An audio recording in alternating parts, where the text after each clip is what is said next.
Today's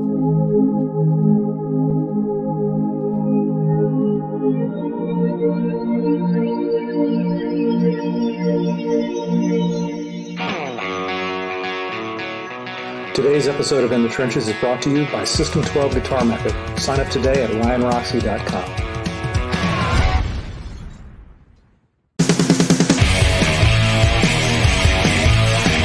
In the Trenches with Ryan Roxie. Hello, and welcome to another episode of In the Trenches with Ryan Roxie. I am your host. Here we are. Another week, another cool guest that we have on the podcast. Here on In the Trenches, we are always trying to give you a spectrum of music, of musicians, entertainers, performers. This week is no exception. We have the newest of generation of rock and roller, guitarist Jasmine Star joining us. But if you like, right now, what you're doing, wherever Vic is putting that, our producer Vic, put up that like and subscribe. It really does help us get the word out about the podcast. We do appreciate it. Or whether you're listening to us on an audio podcast, we really appreciate that. But you know what? Get on our YouTube channel. That is our platform of choice because you get to see us in all our glory and the artists as well. So that's at Ryan Roxie Official on the YouTube. Just hit that like and subscribe. So going from interviewing a guitar icon last episode by the name of one Mick Mars to the up-and-coming new talent of Jasmine, you could say that In the Trenches gives you the best of old school, new school, and everything in between. And when I talk about old school and new school, that's a little foreshadowing of a new feature that we have here, maybe a new segment that we came up with about 10 minutes ago before we started the show. Hailing from Orange County, California, this young rock guitarist blends technical ability with genuine emotion. Jasmine's musical journey began at the age of 5 on the piano, but it wasn't until she reached the old age of 9 when she discovered her true passion, the electric guitar. So influenced by rock legends like Eddie Van Halen and blues players such as Stevie Ray Vaughan, we'll talk about all the influences that keep her driving uphill. Let's dive into the trenches and into the world of Jasmine Star. Hello, Jasmine. Woo! Thank you for having me. I'm very excited. There it is. Everyone, like and subscribe to the YouTube channel. That's how you do it these days, right? You have to get people to like and subscribe, and then what happens after that? Then they're constantly bombarded by YouTube ads, or what? How does that work? I think it's just a notification thing, though. But thank you so much for having me. I am so honored to be on here. Like, not only are you like the shreddingest and like the rippingest and like the raddest, you have interviewed so many people on here that I'm just like, oh my gosh, that's so cool. So like, I'm very excited to be here. Thank you. It's very cool to have that spectrum of musician from week to week. And like I said, our last episode was Mick Mars. Oh, trust me, I know. I was like, that is so cool. And this week we have Jasmine Star. And honestly, I think you have more videos of you playing guitar, at least on the Instagram and TikTok platforms, than Mick does. That might be true, right? That's actually very funny if that is true. Well, I see you're in your natural habitat. Right before we started the taping, you said this is where you spend 99% of your time. Where are you? I am in the music room of my house, and by my house I mean my parents' house. Proper soundproofing. That's a good start. Yeah, it helps a little bit for sure. I've got guitars and guitars and guitars, and then the laptop that I'm on right now is what I use to produce on, and then I've got like headphones and speakers and a piano and a keyboard and all the music stuff that I could ever want, basically, which I'm very lucky to have, and I'm very excited to get to use all the time. Well, let's talk about how all that musical equipment started out in this little first segment that we call With Jasmine Star, going back to get forward, right, Vic? It's something like that.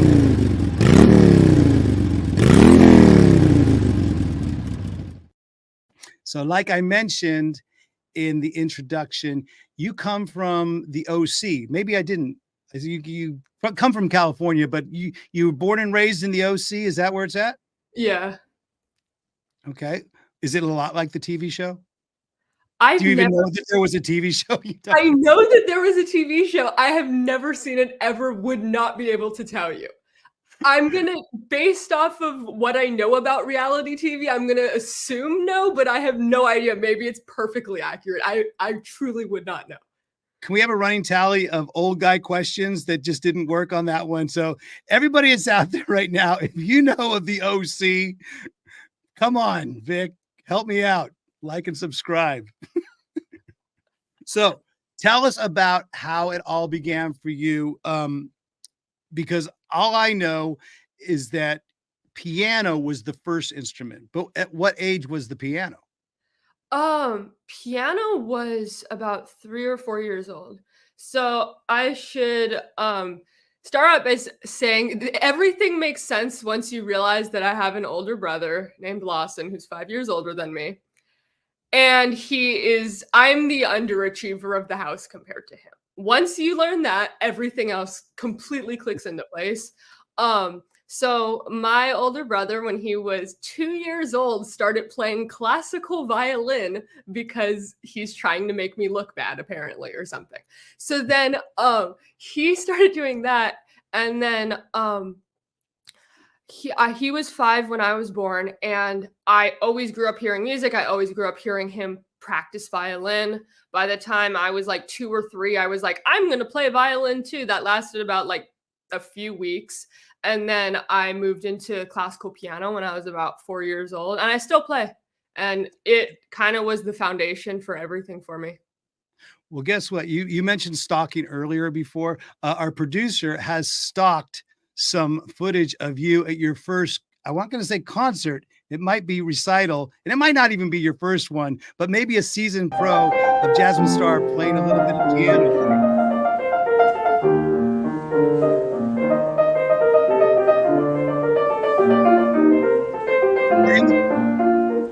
It's not used to this on the show. You're not used to that music on the show.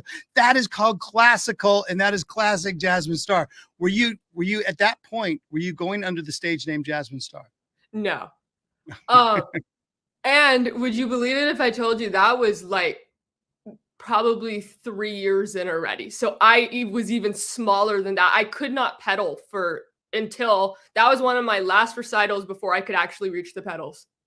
Yeah. So before that, they say that you had no sustain back in those early 2 to 3 year old days. Absolutely did not.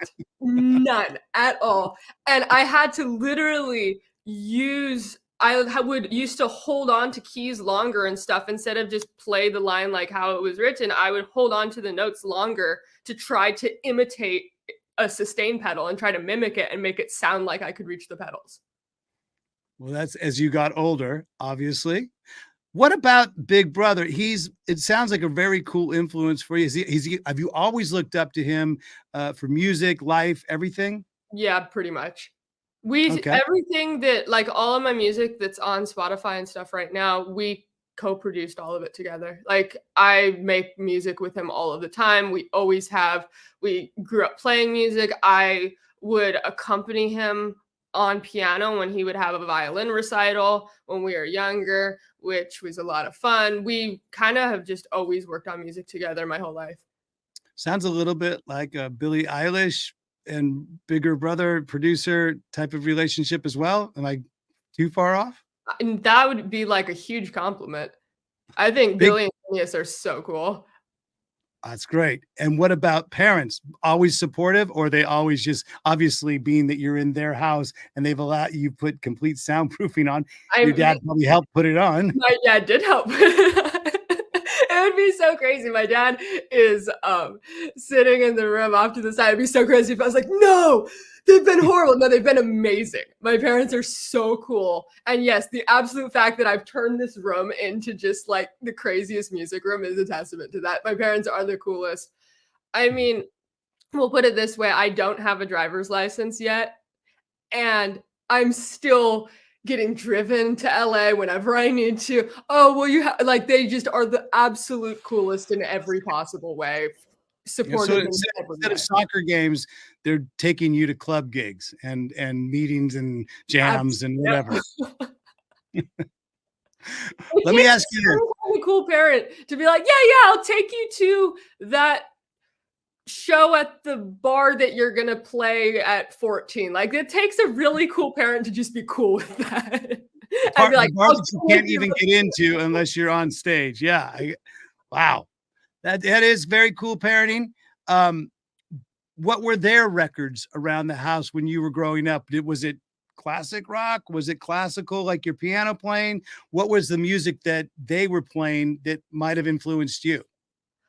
I grew up, actually, this is a great question. I grew up entirely on classical and jazz until I was about 8 years old. And that is basically all my mom would play around the house was classical and jazz, basically just all instrumental music. And then when I was about 8 or 9, she realized that she could probably start putting on the rock station again. So then KLOS, 95.5 KLOS started just playing around the house and in the car and everything constantly the moment she deemed me old enough for it. So then I listened to a ton of classic rock. But what's really cool is both of my parents are very open-minded with music. And so they'll listen to all kinds of things, and anything that they think that I might have been interested in, they would kind of just show me, be like, oh, check this out or check this out. So I got to hear all different genres of music all of the time. And my parents have pretty opposite tastes with some overlap. So then I really got to hear just a wide spectrum of music. That shows in your guitar style. It shows in all the bands that you do a lot of videos with other bands' songs, and the bands can go from, punk, pop, rock, shred. You pretty much have that spectrum all over. And that's what I want to get to you into is, when did that switch happen in that moment of piano playing, and I know you still play it, to playing guitar? And that's a beautiful hummingbird, by the way, folks. I like that. Is that a Gibson hummingbird, Epiphone hummingbird? Which one is it? Hummingbird. It was the guitar that I dreamt after for so long, and that is a picture of me playing it in Guitar Center before I owned a hummingbird. And because I ended up buying myself the floor model, for all I know, it might still be that one. I have no idea if it is or not, though. So I have always, I think the biggest influence musically in my life has always been the power of a pop song. Like, just the songwriting, not the production, not the anything, but the actual songwriting has always been something that I'm really drawn to and have been my entire life. And are you talking about the structure of the song, or the way a chorus, verse pays off? The way that it's written, there's something about just like a purely pop song, regardless of how it's produced, whether it's produced in a more rock fashion or R&B fashion or whatever, just a pop song, there's something about it. And so I switched over to guitar. I started playing guitar because I wanted to accompany myself singing pop songs. And that was how I started. And then it was just really acoustic guitar that I kind of taught myself how to play. And I taught it to myself just knowing how to play chords on piano. I used my ear and could pick out chords on a guitar. And my older brother, he played electric guitar at this point, and he was always playing Stevie Ray Vaughan songs around the house. And I never paid it very much attention. I like how there's Stevie Ray Vaughan pictures ready and lined up to go, because y'all already know that that's Big Sal fun. I know nothing. I see nothing. Again, an older guy's reference that you wouldn't understand, but it's from Hogan's Heroes. But guess what? I know nothing about what Vix is going to put up, but he does the stalking. He does all the photos and picks them out. So he's just really quick on the draw with what we're saying. Kudos to him. So I always kind of heard it. And then when I was about 12 or 13, I finally picked up an electric guitar. Actually, no, I take that back. I started trying to play Stevie Ray Vaughan on an acoustic guitar, which, you're a guitarist. You know that if you're a beginner guitar player and you're trying to play Stevie Ray Vaughan, it's going to be 30 times harder to play it on an acoustic first. But that's kind of how I started, was trying to play like Rude Mood and Pride and Joy and stuff on an acoustic. And then I eventually started stealing my brother's electrics. He would let me use them because he's very nice like that. And then I just started playing a bunch of electric guitar and couldn't stop. So my intro is totally off, fact checking wise, folks. I said 9 years old, you just picked up the electric, but you said 12 or 13. I think I was about 12 or 13, but I picked up a guitar at 9. So you were 99. You dropped it right after you picked it up. But the thing is, let me ask you this, because I just had this conversation with my brother-in-law today before I came here. He plays piano. He has the hardest time playing guitar. I play guitar. I've tried to learn piano. The one song I know is that dun dun dun dun dun dun dun dun dun dun dun dun dun dun. You know the song, the age-old song, and Friends, Best Friend from Queen. But other than those two songs, that is a fire song choice, though. That's all you need to be able to play. You're good. I am somebody who spent a lot of years playing piano. If you can play Queen on piano, you're good. You don't need anything else. Well, you mentioned Eddie Van Halen, who started on piano as well, and obviously huge guitar influence for both of us. I was never one, I couldn't make that transition. Like when I started on guitar, I see guitar a certain way. And when I try to go to piano, I just see a bunch of, white and black keys that I never know where all of these fingers are supposed to go. But good for you and you still have you said a piano somewhere in the studio that we're talking to you right now. Are you recording all the piano, keyboard, synth parts on your own songs these days yourself? Basically everything you hear on all of my songs is 100% me. So it's all recorded from home, me and my brother, and I write everything and then we record everything. And when I say we record it, I literally mean I'm either in this room recording directly into my laptop by myself or whatever, or I'm sitting on his bed, looking behind his shoulder in front of his computer, recording whatever guitar parts or bass parts or vocals or whatever. So everything you hear on my music is me. That's awesome.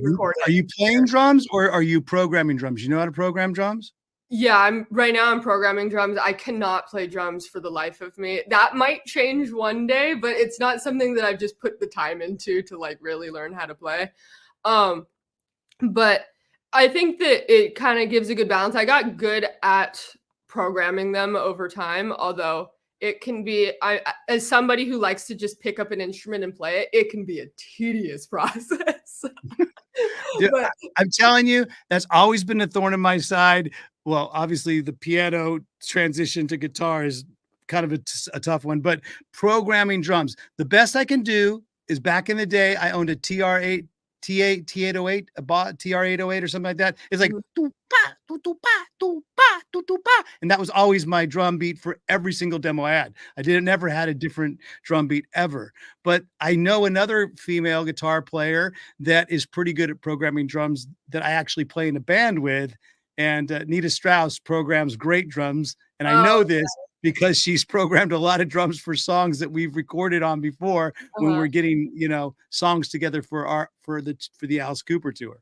Oh, nice. Yeah, I mean, for me, obviously I would love to have live drums on all of my stuff. It's not super plausible for me right now, because I don't have a space to record it / the amount of mics needed to record it. So I would have to find a drummer and then book out a studio and do it elsewhere and spend the money on it like that. So it's less plausible to me right now, although it's something that in the future, that would be really fun to have live drums and everything. But I want people to talk about, I want people to hear just a little bit of what we're talking about with these videos that you're putting on. And maybe I don't want to get copyright or anything like that, Vic, but do you have one of Jasmine just shredding or playing on one of these videos? So just to show you what we're talking about, maybe 4 seconds or something like that, just so the audience knows. And if you're listening to this on audio, check it out. Listen to it. To get it all out, what's in my head, and I'm feeling a little peculiar. So All right, there you go. Hold on 1 second. that's not the typical video that you would put out on YouTube or Instagram, but or even TikTok. But what I was talking about, Vic, just for 4 seconds, was one of those cover tracks, but that you would play along with, because I've seen you jam on hundreds of those, and you record them around your house. You record them in that room. Yeah, a lot of stuff that I play, it's if people who see my Instagram and stuff, I'm literally filming it right here. Like this is the backdrop for it. And I just have so much fun putting guitar solos on stuff. That video that Vic just pulled up, that was actually a really fun experience. Linda Perry had asked me to play guitar for her for this event, and it was a charity event, and it was the funnest gig. And something that I love about Linda is that she is so unpredictable on stage. I don't know how the inner workings of the Alice Cooper band is. It seems like you guys have a pretty set show and it's super rad. Linda did not go for set show in any case. Oh my goodness. So she goes with the way the vibes are. Perhaps. So for like What's Up, for instance, she has heard and sung that song so many times throughout her career. And so she is so happy to do anything with it. And by anything, I literally mean she shows up to rehearsal and goes, oh yeah, I feel like doing it country today. Can you guys do that? Oh, well, actually, could you jazz it up a little bit? Oh, I think we should do a hip hop rendition of this. Now I think we should do a pop version. Okay, let's go heavy metal with it. And she would basically just, oh yeah, she also was like, let's do a polka rendition of this. She was like just having us change genres every like 8 bars in rehearsal. And then she turned to all of us and said, okay, don't worry, I'm not going to do that at the show. So we go to the show and she turns to the crowd and says, you know, this band's great. They can do it in any genre. And then just starts listing genres, different ones from rehearsal too. Oh, I love it. To play it in. And it was the funnest experience. She just goes with what she's feeling, and it was a really great experience. It was super fun.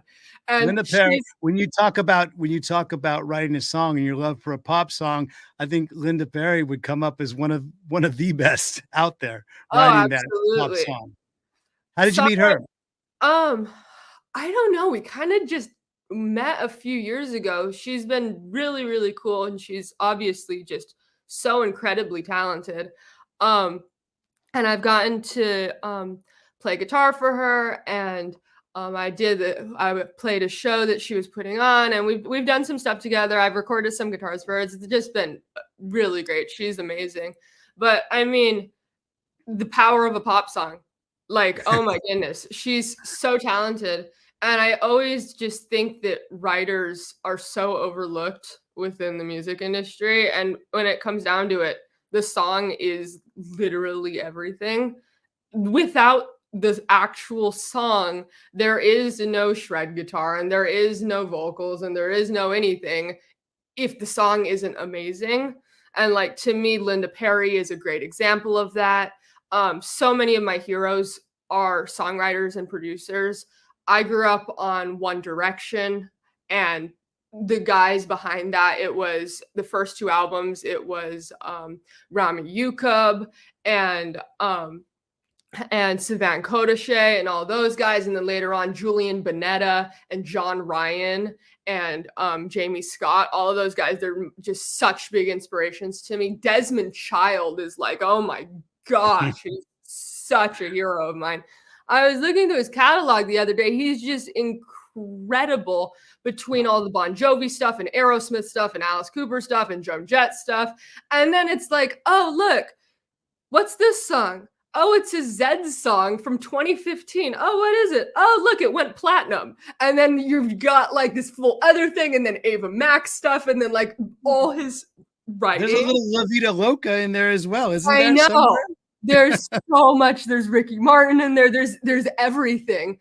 And the songs are all so great. And he's able to cross genre from, you know, Katy Perry to Joan Jett and Bon Jovi and everything in between, because the song is great. And then no matter how it gets dressed up, the song is great. So the song is great. And so he's like a huge hero of mine. and just like obviously the most dream collab of dream collabs, but he's just incredible. Just there's so many writers that I feel like people don't think about enough, but it all comes down to the song. Every single time it comes down to the song. You definitely have done your homework and studied the musicians and the songwriters that you want to emulate, and that's what we're going to talk about a little bit later in the show. Is you know the new single "Tide," and as well as is this something that you're writing all your own stuff on the album? Are you collaborating with your brother? How does the songwriting process work when you sit down to write an album like you're doing now? So I've got a couple of, is Tide even out anymore? I don't even know. I released that when I was like 15 or 16 or something. It's been some years, but I have some new music out on Spotify. My latest one's called I Confess. And it's been really fun. It's just been me spending a lot of my time in this room and trying to make the best music that I can, music that I really believe in, that I really love. And it's pretty much been completely, like I was saying earlier, an in-house event. And so I'm writing all the songs myself, and then I'm recording them and producing them out. And then I work with my brother and we work on it together, and then we trade ideas back and forth. But it's come together so far. All my songs have come together really organically.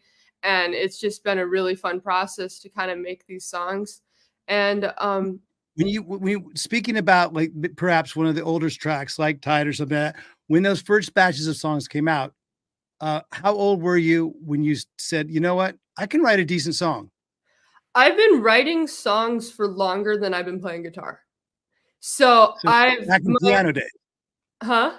Back in piano days. Yes, I've been writing songs for since I was about 7 years old. And not to say they were all bangers, they were not. But I've been writing for forever. It's kind of how I express myself. And I just kept going because they just kept coming out of me. Good, bad, ugly, doesn't matter. They just kept coming. And so I just kept writing them because I just kept feeling like there was things that I wanted to say.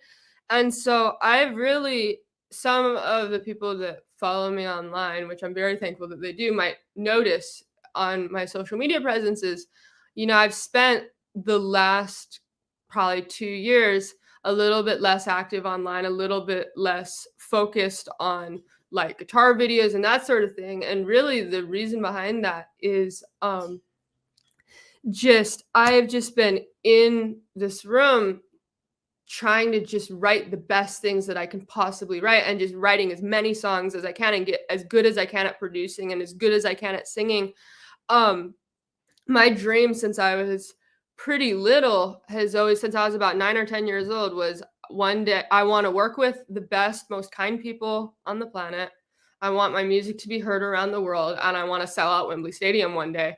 And I'm thankful that I was pretty young when I realized that so much of that comes down to the song and the vocals and all these other things that when you're 15 and you're just like, I just want to play guitar, which I still feel that way. I just want to play guitar, but I also just love writing and producing and singing.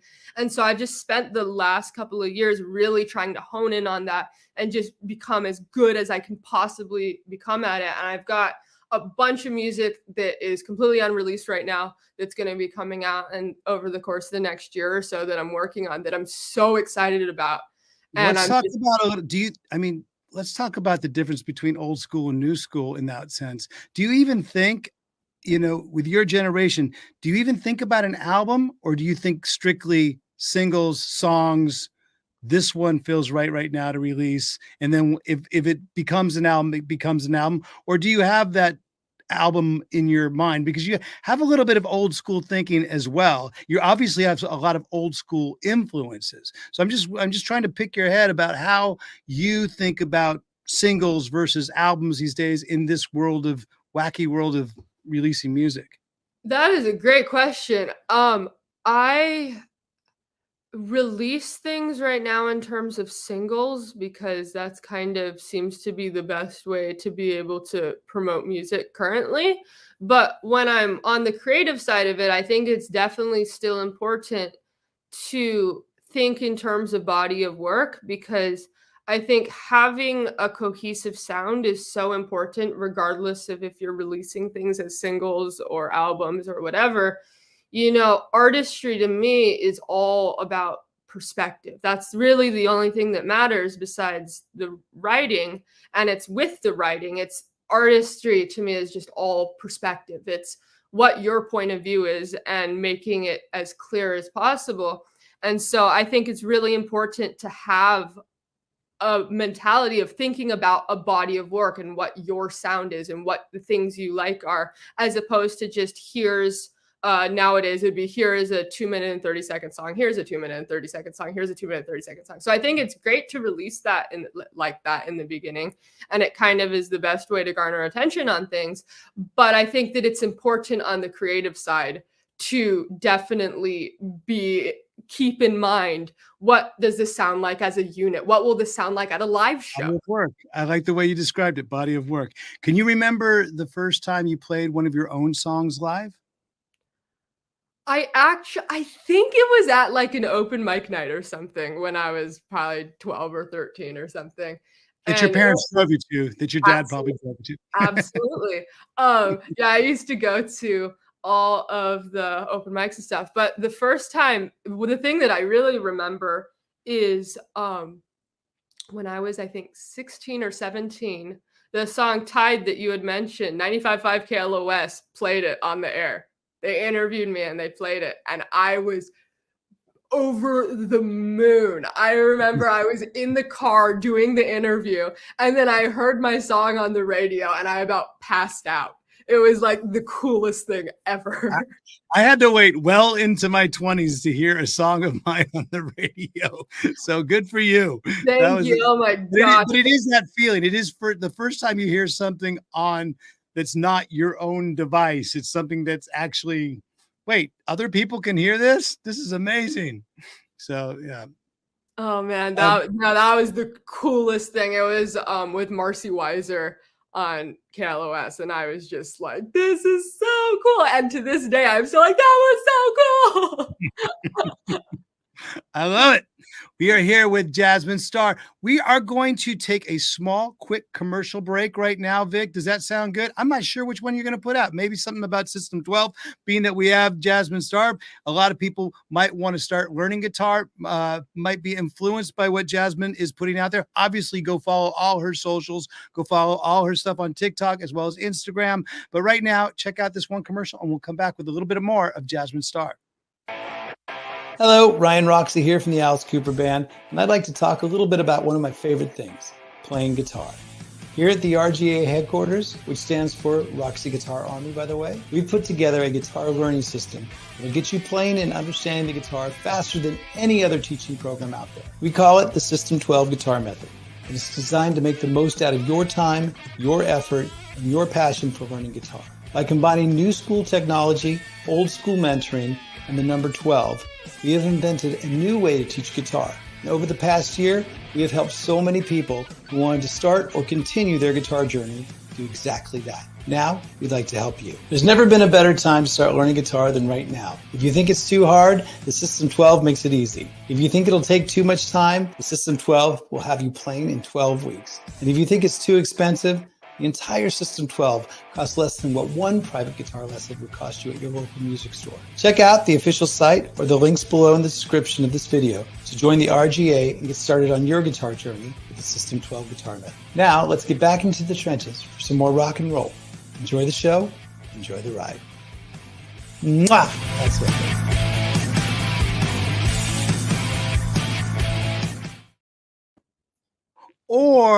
Or you can just do it the Jasmine Star way and just learn the guitar yourself, huh? I don't know. I think I'm about to sign up for your course after that. You're too kind. You're too kind, Jasmine. But honestly, you picked it up yourself. And I don't care who, how, where, when, why. people learn guitar, just learn it, or any instrument out there, because I say it's the best therapy out there for all of us. And you work through so many things, so many emotions. You work through a lot of stuff through your songs, and then you write them. And you know what? It's going to lead to one day selling out Wembley Stadium. How do you like that? I hope so. And thank you. I appreciate it. Well, let's talk about the new wave of new school rock and rollers, because on this podcast, we've had a bunch of new and upcoming bands such as Plush. We've had Willem Wolf. We've had The Warning as well. And now we have you, Jasmine Star. Question for you. What are some of your new favorite bands, and or maybe a better way to phrase that is, what bands could you see yourself on tour with? Oh my gosh. There are so many great bands. You just listed a bunch of great bands. Okay, let's see who I could see myself on tour with. There's The Warning. Yep.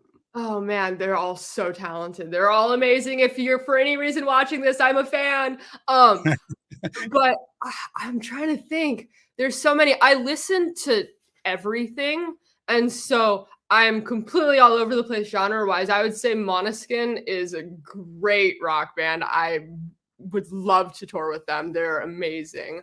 And the fact that you pronounce it right, because, Federica, who helps out with our script and helps out with a lot of the promo, she's from Italy, and she actually taught me the correct way to say it. Måneskin. Måneskin.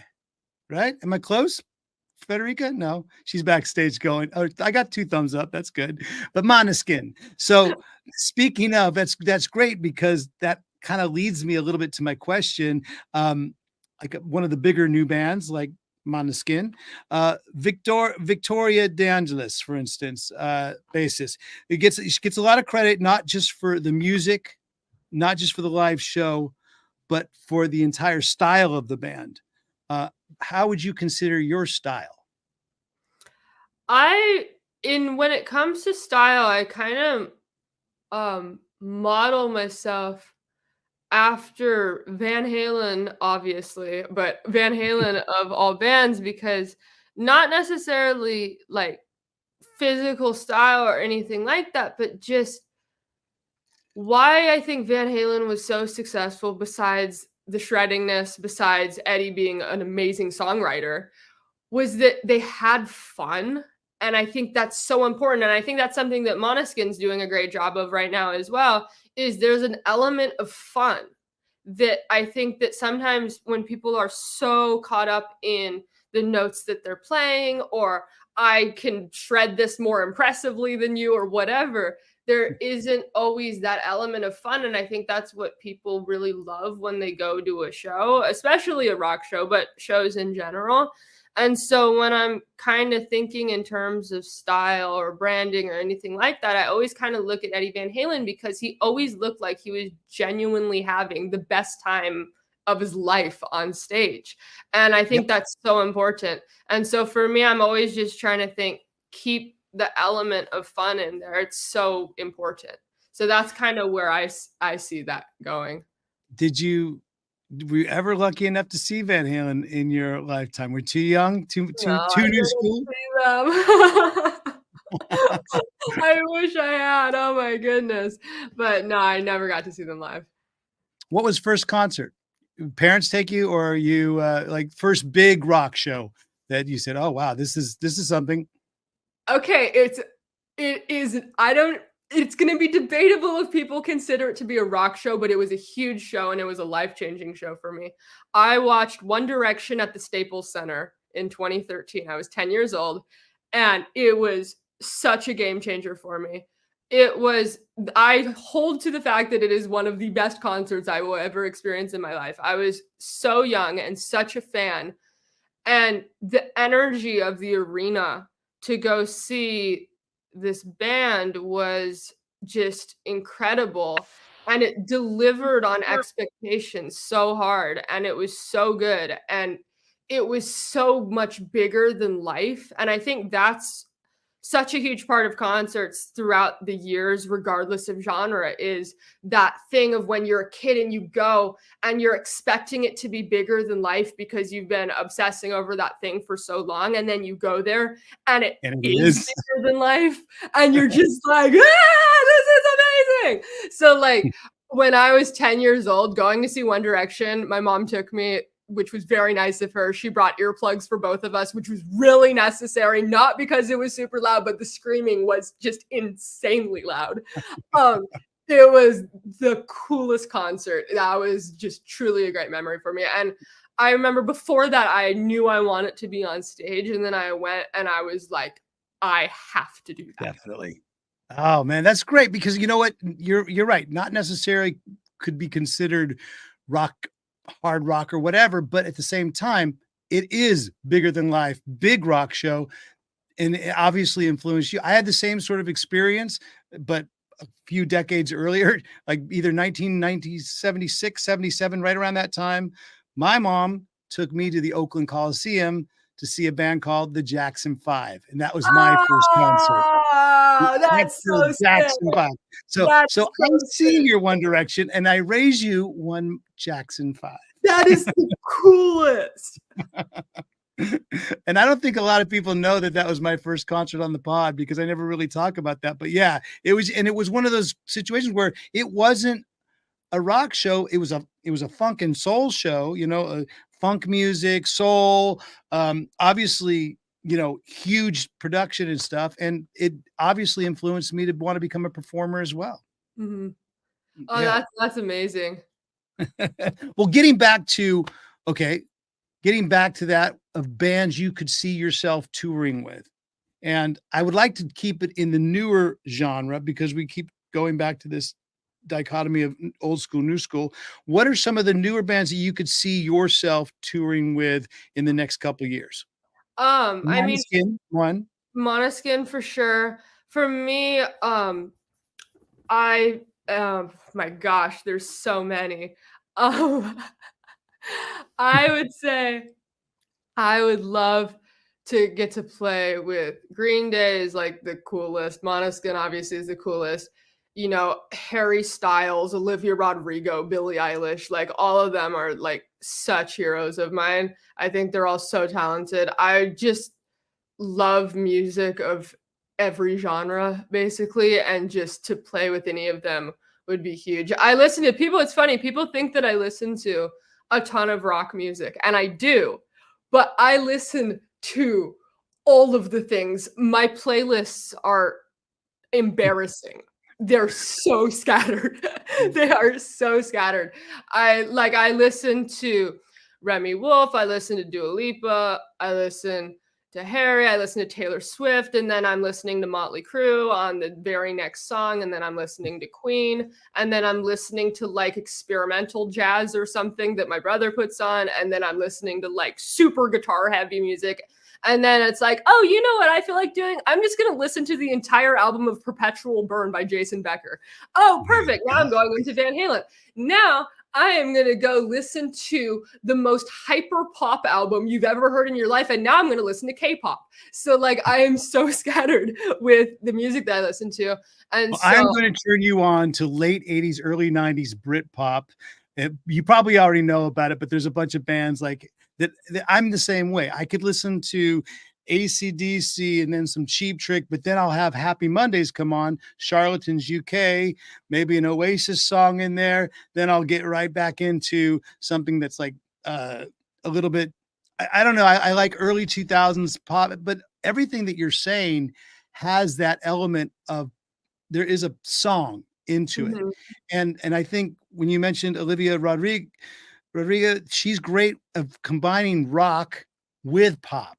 And I think that would be a cool band for you to tour with. Maybe even be in the band at one point for a little while, and then, put your own thing out as well.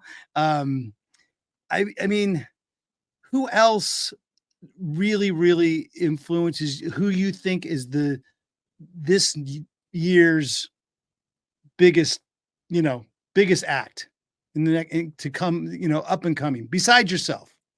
You can see yourself flying upwards with you. The biggest up and coming act. Ooh, that's a good one. There's so many. And what's interesting is that music has gone from kind of this thing where the labels and that are kind of funding all of these artists, they kind of power behind one big thing and then that's the next big thing. But right now everything is turning because so much of music discovery is online and it's algorithmic for better and for worse. We're turning into having all these kind of micro niches that all these different artists are kind of growing out of. And so there isn't just one big thing at a time. There's like a million big things that are all bubbling at once. And then, you'll get a Tate McRae or somebody who's amazing, who gets beyond all of that and then is just big as pop radio, as number ones as pop radio kind of a thing. But beyond that, I think it's really hard to place who the one up and comer or two up and coming artists are, because it's all so niche based now that, like, depending on what the algorithm on your phone is doing, you could be like, this is the biggest artist ever. And most people have never heard of them. And then somebody else who has a completely different discovery page on their phone goes, have you seen this artist? They're everywhere. And the other person's completely never heard of them. Never heard of them. So it's kind of all these niches that are kind of going micro niches. I like the way you described that. You came up with a very cool new term, micro niches of music coming out. And there is a little bit of method to my madness about this, talking about new artists, new up and coming artists, and sort of the new school era of today, because obviously I'm from the old school. I play with a classic rock artist. I try as much to listen to newer bands, but guess what? I'm learning an Alice Cooper set. And a lot of those songs I'm learning were recorded in the 70s. Alice has probably a better finger on what's going on new music wise than I do. Like I told you, I listen to my old Brit pop. I love it. I'm very happy with it. Somewhere around the early 2000s, heavy pop bands I'm influenced by. But this is a little game I want to play. It's called, it's a new segment that we're going to do, sponsored by System 12 Guitar Method. Why not? Because we can. The new segment is called Old School / Nu Skool. Look, and we even have graphics for it, Vic. Vic Chalfant with the graphics. I love it. So here's the game. Vic is going to put up a picture of either an old school artist or a new school artist, and it's going to be a contest of who can name that artist first. I feel like it's going to be embarrassing for me if I don't know who somebody is. No, trust me. I'm embarrassed. I'll be the one. No, okay, we'll see. One of us will get it. So we'll play it. We'll play it Swedish rules. Hand up. First person to put their hand up gets to guess. And then if that person gets it wrong, we will let the other person guess. So are you ready to play? I'm slightly scared, but I'm ready if I'm doing it with you. Here we go. Old School, Nu Skool. Vic, put up the name of the artist. Oh, yep. Go ahead, Jasmine. That's Haley Williams of Paramore, isn't that? Yes, it was. It was. And I knew it. I was like going singer of Paramore, and to put the words, to put the actual words together. There it is. Okay. So 1-0, Jasmine. Okay, let's go. Oh, it's Stevie Nicks. Yep. Nice. Yeah, I hesitated. I was like, yep. Yeah, it is. Okay. Next, one more. Is that good? Okay. Try one more. All right. Old School, Nu Skool.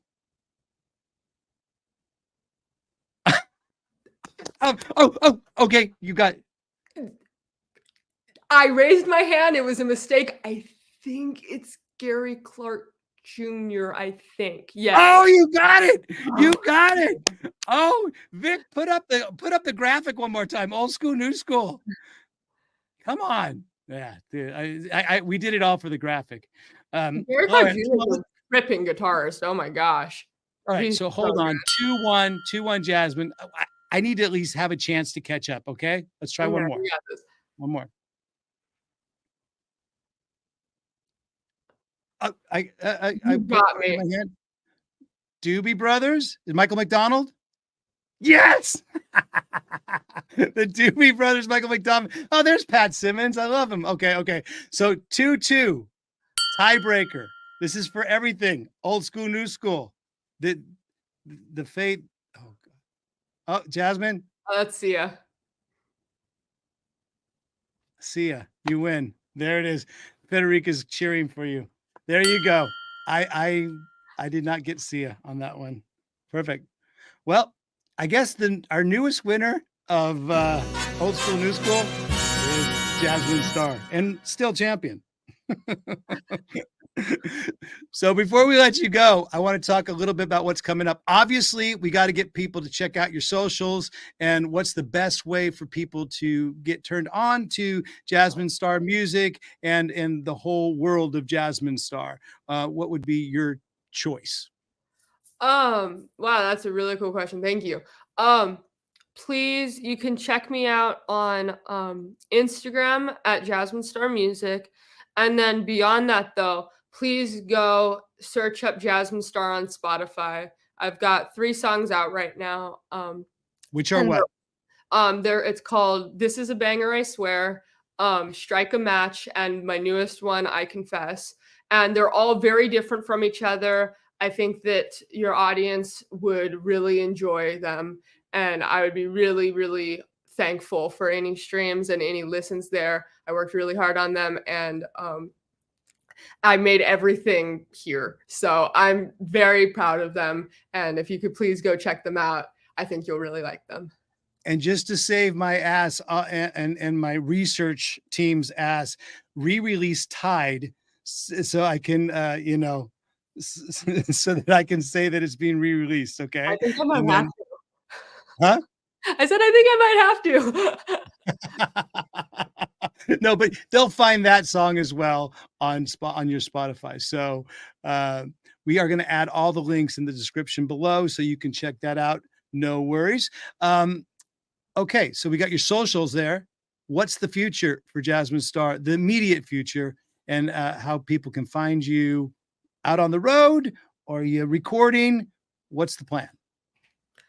Hopefully out on the road as soon as I can. Right now, I am I've got the ultimate studio tan right now. I've been just writing music, producing music, working on my vocals, working on guitar, recording everything, and more, and then more, and then more, and then more. And I'm gathering up a bunch of songs right now and finishing recording them. And so I'll have new music being released shortly.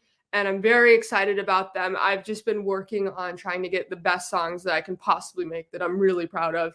And that's what I've been doing. And then playing shows whenever I can. I was supposed to play at the Whiskey on Monday, but I got sick and I'm just now recovering. But playing as many shows as I can. Being on stage is the love of my life. I enjoy it so much. So even though I'm working on my songs right now, I'm like, oh man, I just want to go on stage. So as much live shows as I can, and just continuing to record my music and then release it as soon as it's ready. And so that's kind of the plan right now. And anything that comes up, such as this, that I'm so honored to be on. And thank you for having me. Jasmine, you've been great. I honestly feel, I always talk about passing the torch on to the next generation. I feel very comfortable and secure knowing that when I pass that torch on to rock and roll to you, you are going to run with it and carry with it, because you got your shit together, kid. You know, that's the bottom line. You got it together. You're focused. You know what you want, and you're putting in the work. You're putting in the time. You're promoting your stuff the correct way. Go find her on Instagram or TikTok or, Spotify, any of the streaming platforms. It's Jasmine Star here, folks. And honestly, whenever we have new schoolers on here who beat me in Old Skool, Nu Skool, by the way, today, that can have this type of maturity, I know that the future of rock and roll is going to be great. So I know that and this is the way we usually end our shows, with some advice that maybe someone has given you throughout your life that you might be able to pass on to someone else.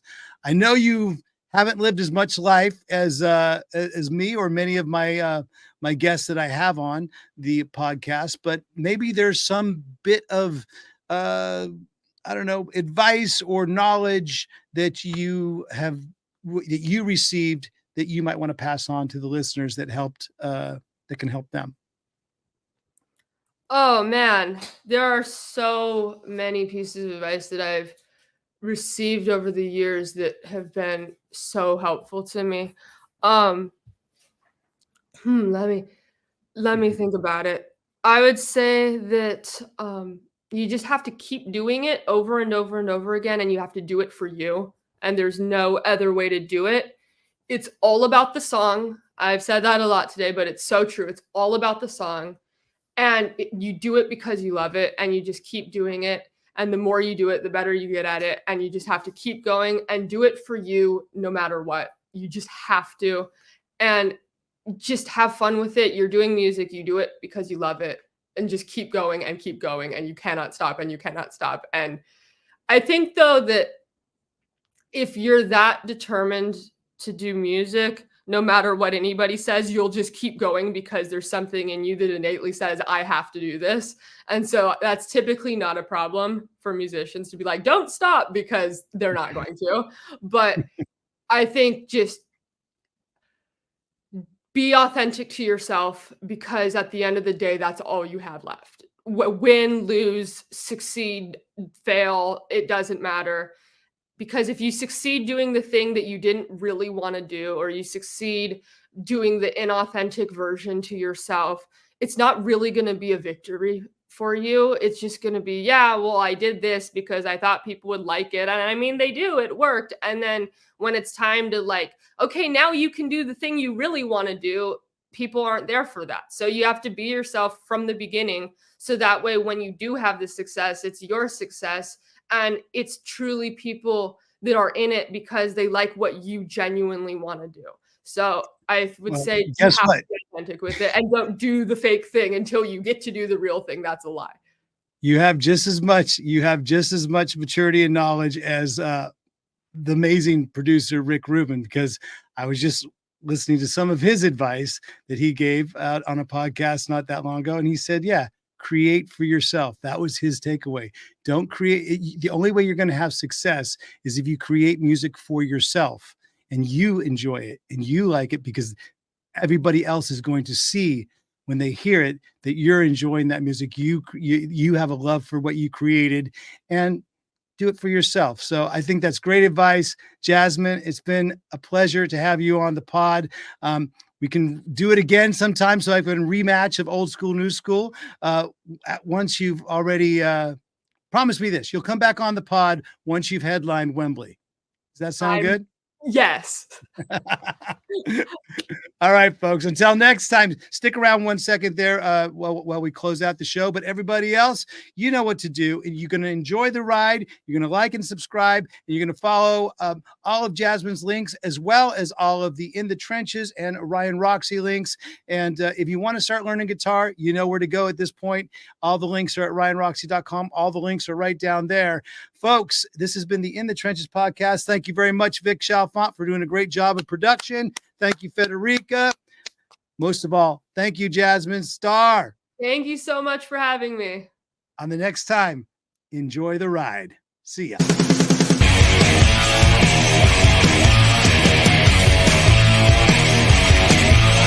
In the Trenches with Ryan Roxie. Dude, that was a great segment. That was something. Oh my gosh. I was like, oh man, this is going to end badly for me. I already know. Great logo, by the way. Yeah. Oh. See ya. I had See lots ya. of time to throw that together. I know the artist. I just didn't know the name. You know, but that's her thing, right? She wears the bow across her face. Yeah, but she was a writer for so long. She wrote so many amazing songs, and other people were singing them. And then she finally started doing it herself. Yeah. And so I thought, with Jasmine talking about all the writers, that would be somebody she might know. Do you ever write songs for other artists as well? See, of course, questions I should have asked on the pod, but have you written songs for other artists as well? That's your follow-up podcast. You should have a behind-the-scenes podcast called "Questions I Should Have Asked on the Pod." That would be sick. That's what this is. This is actually a new segment after Let you guys talk a little more. Questions after the pod. Questions I should have asked. No, I don't have any songs right now that are going to other artists, but I'm totally open to it. I think it would be fun. Just depends on what the right match is, right? But I think that would be a lot of fun. Well, I think questions I should have asked should include all four of us, Vic, if we're actually really going to do it correctly like that. Because okay, there it is. It seems more like an interview. At that point, we could have just like, well, idiot, why you taped it? Why didn't you just edit that question in? I thought it might be good for after the credits, a little clip after that, maybe. Can we have another segment called Fights that we have after the podcast where we record arguments?